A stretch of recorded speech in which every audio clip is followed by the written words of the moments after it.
Renungan Harian Kristen hari ini diberi judul Anugerah dan Tuntutan.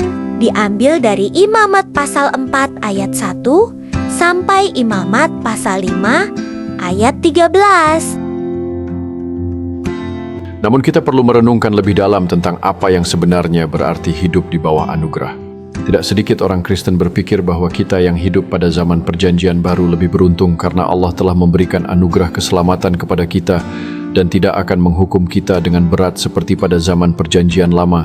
Apakah kita benar-benar memahami beratnya tanggung jawab yang datang bersama dengan anugerah tersebut? Dalam Perjanjian Baru, anugerah membawa harapan, tetapi juga panggilan untuk hidup dalam ketaatan. Kita diajak untuk meneladani Kristus dan menghayati iman kita dengan tindakan yang nyata. Jadi bukan hanya tentang keuntungan yang kita terima, tetapi juga komitmen untuk mencerminkan kasih Allah dalam kehidupan sehari-hari. Dengan memahami bahwa anugerah adalah undangan untuk bertumbuh, kita dapat menemukan makna yang lebih dalam perjalanan iman kita. Akhirnya kita diingatkan bahwa hidup dalam anugerah adalah perjalanan yang memerlukan kerendahan hati dan ketekunan. Dengan sikap yang tepat, kita dapat merayakan anugerah ini dan menggunakannya untuk membawa perubahan positif dalam dunia di sekitar kita. Kepada umat Israel dinyatakan bahwa setiap orang yang berbuat dosa secara tidak sengaja harus mempersembahkan kurban penghapus dosa. Kurban apa yang harus dipersembahkan ditetapkan berdasarkan siapa yang berbuat dosa. Bagi imam, seekor lembu jantan muda yang tidak bercela harus dipersembahkan sebagai kurban. Bagi segenap umat Israel, seekor lembu jantan muda harus dipersembahkan. Seorang pemuka harus mempersembahkan seekor kambing jantan yang tidak bercela sebagai kurban. Bagi seorang rakyat jelata, seekor kambing atau domba betina tak bercela harus dipersembahkan. Bagi seorang yang tidak mampu, 2 ekor burung tekukur atau 2 ekor anak burung merpati harus dipersembahkan. Setiap persembahan harus dilakukan dengan niat yang tulus dan penuh rasa penyesalan. Dengan cara ini, umat Israel diajarkan tentang pentingnya pengampunan dan penebusan. Kebangkitan semangat pengorbanan ini memperkuat ikatan komunitas di antara umat. Setiap kurban yang dipersembahkan melambangkan pengakuan atas kesalahan dan komitmen untuk memperbaiki diri. Proses persembahan ini mencerminkan hubungan yang dalam antara manusia dan Tuhan. Semua pekerjaan ini dapat dikatakan tidak mudah bukan karena bahan ukuran bentuk dan posisinya susah dipahami, tetapi karena mereka harus melakukannya dalam keadaan yang sulit. Ketika bangsa Israel diperintahkan untuk membuat kemah suci, mereka tidak sedang hidup tenang dan bergelimang harta, tetapi mereka belum lama keluar dari Mesir dan sedang berada dalam perjalanan di padang gurun.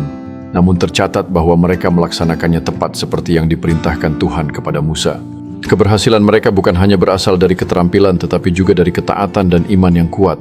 Setiap detil dari kemah suci memiliki makna yang dalam mencerminkan hubungan mereka dengan Tuhan. Melalui kerja keras dan pengorbanan mereka, bangsa Israel belajar arti sebenarnya dari iman dan kepatuhan.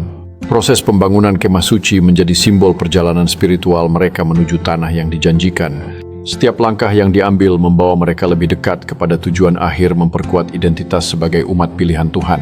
Mereka menemukan kekuatan dalam persatuan dengan setiap individu berkontribusi sesuai kemampuannya. Ketika kemah suci akhirnya selesai, itu menjadi tempat pertemuan mereka dengan Tuhan, sebuah simbol harapan dan penyembahan. Bahkan lebih dari selesai, apa yang mereka kerjakan memiliki kualitas yang maksimal. Setelah diperiksa oleh Musa, hal itu memang terbukti benar. Walaupun banyak tantangannya, bukan hal mustahil bagi umat Israel untuk melaksanakan firman Allah sampai tuntas dengan hasil yang berkualitas. Dengan semangat yang tak kenal lelah, mereka saling mendukung satu sama lain dalam setiap langkah perjalanan mereka. Mereka tahu bahwa setiap usaha yang dilakukan akan membawa mereka lebih dekat kepada tujuan yang telah ditetapkan. Momen-momen kecil penuh kebersamaan ini memperkuat ikatan mereka sebagai komunitas yang setia. Ketika mereka menghadapi rintangan, tekad mereka semakin menguat dan harapan tak pernah pudar. Dengan setiap tantangan yang berhasil mereka atasi, rasa percaya diri mereka semakin tumbuh. Akhirnya mereka mencapai momen penting ketika hasil kerja keras mereka mulai terlihat. Karya mereka bukan hanya sebuah pencapaian, tetapi juga lambang dari iman dan dedikasi mereka kepada firman Allah. Saat mereka melihat hasil akhir, hati mereka dipenuhi dengan rasa syukur dan kebanggaan. Mereka menyadari bahwa perjalanan ini bukan hanya tentang hasil, tetapi juga tentang pertumbuhan dan kesatuan yang mereka alami. Dengan semangat baru, mereka bertekad untuk terus melaksanakan firman Allah dalam setiap aspek kehidupan mereka. Mari kita belajar dari bangsa Israel yang menghadapi tantangan besar dengan keberanian, mengingatkan kita untuk tidak meremehkan potensi kita sendiri dalam menghadapi kesulitan. Dalam setiap pekerjaan yang dipercayakan kepada kita, penting untuk tidak mengeluh, tetapi sebaliknya berusaha dan melakukan yang terbaik. Saat kita menghadapi tantangan, mari kita ingat untuk tidak menyerah, tetapi mencari solusi dan mengandalkan kekuatan yang lebih besar. Walaupun tantangan mungkin terlihat besar, kita harus fokus pada apa yang dapat kita lakukan dan tidak terbebani oleh kekurangan diri kita. Selalu ingat untuk memusatkan segala usaha kita pada Tuhan sebagai sumber kekuatan dan bimbingan dalam setiap langkah yang kita ambil. Bagi Dia yang telah menjadikan kita miliknya, mari kita tunjukkan dedikasi dan komitmen dalam tugas yang kita jalani. Dengan semangat yang kuat, kita akan menuntaskan pekerjaan kita dengan kualitas yang maksimal, mendorong diri kita untuk mencapai tujuan yang lebih tinggi. Ketika kita mengerjakan dengan sepenuh hati, kita tidak hanya memenuhi tanggung jawab, tetapi juga menciptakan dampak positif bagi orang lain di sekitar kita. Mari kita terus belajar dari pengalaman bangsa Israel agar kita dapat menghadapi segala tantangan dengan keteguhan dan keyakinan yang sama. Amin. Terima kasih sudah menyaksikan. Jangan lupa like, komen, subscribe, dan share. Tuhan Yesus memberkati kita semua. Amin.